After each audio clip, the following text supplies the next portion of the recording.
Welcome to Ajman pigeon club. मैं हूँ आपका होस्ट, आपका दोस्त आरिफ। एक नई वीडियो के साथ दोस्तों हाजिर हूँ जी। दोस्तों एक और दवाई लाए हैं बीमारी के हवाले से, तो कबूतरों में जो बीमारी आए हुए हैं उनकी बात करेंगे। जी सत्तार भाई, इसका नाम बताएं ताकि आगे बात करेंगे। ये विमी FDP है जी जी, जो कि वियतनाम का दवाई है। यहाँ पर मिलता यहाँ है, यूएई में मिल जाता है। मिल जाता है, ठीक है, अवेलेबल है, ऑनलाइन भी अवेलेबल है। जी। बहुत ही अच्छा कतरा है ड्रॉप से। जी जी, जो कबूतर अक्सर जैसे सुस्त होते हैं और जिसको नज़ला ज़ुकाम और जैसे सांस की बीमारी हो, जैसे खर आवाज़ करते हैं, रेस्पिरेटरी बीमारी हो, उसके हवाले से ये बहुत ही बेहतरीन चीज़ें इस्तेमाल की गई है।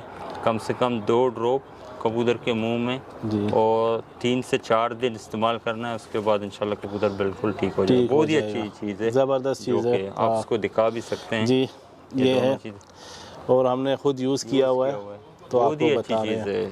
जो हमें देखो रिजल्ट मिल जाता है तो हम इंशाल्लाह वही दिखाएंगे। जो रिजल्ट नहीं हमें मिलेगा तो हम वो नहीं दिखाएंगे कभी भी, ठीक है ना। अभी हमें रिजल्ट मिला है तो आपको दिखा रहे हैं। तो हमारे माशाल्लाह कबूतर में जो बीमारी आया था, जो बताया, उनमें से ठीक हो गए।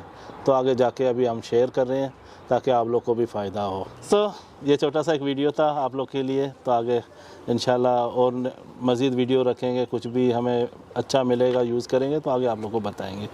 तो जाते जाते यही कहेंगे, चैनल को सब्सक्राइब करो, लाइक करो, शेयर ज़रूर करें। सलाम।